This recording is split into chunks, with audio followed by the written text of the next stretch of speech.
Nyani anja kosa indray ny nofinofinono dia ny ho lasa mpirandrarezina be ohatran'ny Céline Dion reny dia ngane ho lalana makany alohany ity dingana atao anatin'ny la voix d'or ity miaraka amin'ny fampianarana sy ny torohevitra omen'ny mpitsara mandrakariva. Manao ny anja inona mahatonga ny anja mifidy an'iny hira iny? Le hira ohatrany tsy dia be mpanao le izy dia inona le izy mantsy misy fitemparitra kely ao anatiny dia le diction tamin'ny voalohany ohatrany tsy mazava mihitsy le izy fa ny récupérenao ihany teny ampovoany tsara be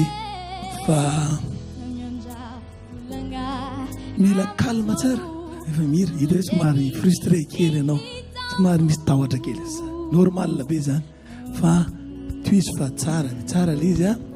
dia ianao ihany mahafantatra hoe taiza hoaiza ianao no voty eo na taiza hoaiza fantatra ao kely izy fa merci beaucoup les musiciens lay be le mahafinaritra be le groove misaotra musicien misaotra ny Yanja koa tsara be fa toizo.